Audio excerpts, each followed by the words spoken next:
ارشاد کا حاصل یہ ہے کہ صبر کے نتیجے میں انسان کو حق تعالیٰ کی معیت نصیب ہوتی ہے، اور یہ ظاہر ہے کہ جس شخص کے ساتھ رب العزت کی طاقت ہو اس کا کون سا کام رک سکتا ہے اور کون سی مصیبت اس کو عاجز کر سکتی ہے۔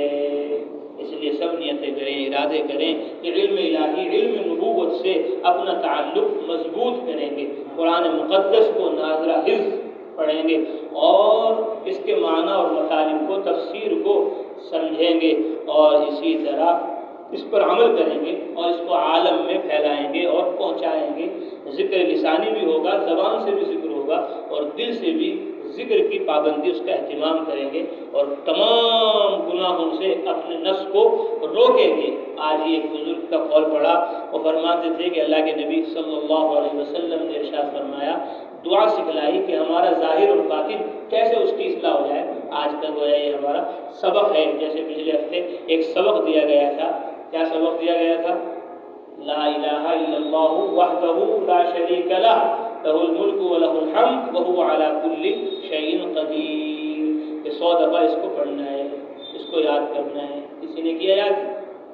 کسی نے پڑھا؟ 100 دفعہ روزانہ اس کو پڑھنا ہے۔ آج کا سبق یہ ہے، اللہ کے نبی نے دعا سکھلائی، یا حی یا قیوم برحمتک استغیث اصلح لی شأنی کلہ ولا تکلنی الی نفسی طرفۃ عین۔ کہ اللہ سے دعا مانگی کہ اے اللہ مجھے میرے نفس کے پلک جھپکنے کے برابر بھی حوالے مت کرنا،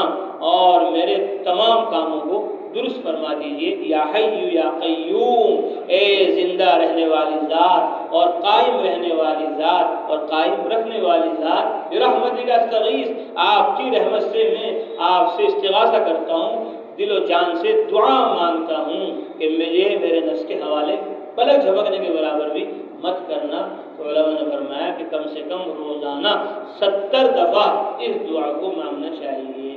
70 دفعہ روزانہ اس دعا کے مانگنے کا اہتمام کرنا چاہیے۔ یا حی یا قیوم برحمتک استغیث اصلح لی شأنی کلہ ولا تکلنی الی نفسی طرفۃ عین۔ کہ نفس پلک جھپکنے کے برابر بھی اگر ہم نے نفس کی بات مان لی تو یہ فوراً ہمیں گمراہی کی طرف لے جائے گا، کیونکہ یہ شیطان سے بھی بڑا دشمن ہے۔ شیطان کو جو شیطان بنایا ہے وہ نفس نے بنایا ہے، تو نفس کی اصلاح کو اللہ ہی سے مانگو۔ ایک دعا تو یہ ہے، اس کو ہم انشاءاللہ اس ہفتے یاد کریں گے اور روزانہ 70 دفعہ اس کو کم سے کم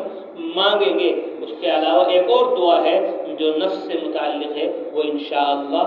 آئندہ ہفتے تعلیم میں اور اس مجلس علم و ذکر میں بتائی جائے گی، تاکہ ہم ساری وہ دعائیں جن سے ہمارے نفس کی اصلاح ہوتی ہے، تربیت ہوتی ہے، اور جو دعا ہمیں حضرت محمد صلی اللہ علیہ وسلم نے بتائی وہ مسنون دعا ہے، مقبول دعا ہے۔ حضرت فرماتے تھے کہ مسنون دعاؤں نے قبولیت کے راستے دیکھے ہوئے، رسول اللہ نے جو دعا مانگی وہ اللہ کے یہاں گئی اور قبول ہو کر آ گئی، اس لیے ہم بھی اس کو مانگیں گے تو وہ بہت جلدی اللہ کی بارگاہ میں قبول ہو جائے گی۔ اللہ تعالی ہم سب کو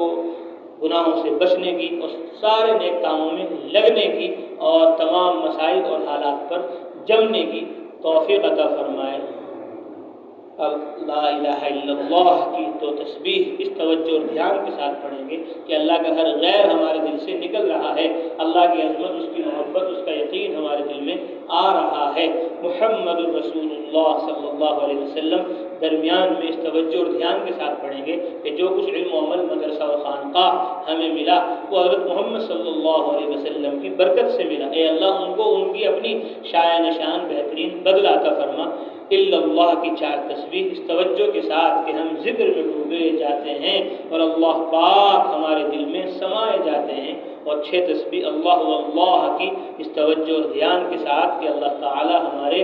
دل میں ہیں، اور 1 تسبیح اللہ کی اس فکر کے ساتھ کہ اللہ کا ہر حکم، نبی کا ہر طریقہ اپنی زندگی میں لا کر اس کو سارے عالم میں پھیلانا پہنچانا ہے۔ گویا ہماری 2 زبانیں ہیں، ایک منہ میں ایک دل میں، دونوں زبانوں سے ہم اللہ کو یاد کر رہے ہیں، اور صرف ہم نہیں، ہمارے ساتھ زمین و آسمان، ذرہ ذرہ، قطرہ قطرہ، پوری مخلوق اللہ کی یاد میں ہمارے ساتھ مشغول ہے۔ اور ایک مرتبہ مجلس میں اللہ کے نام کے ساتھ جل جلالہ عم نوالہ کوئی تعظیمی جملہ کہنا واجب ہے۔ لا الہ सल्लल्लाहु अलैहि वसल्लम। ला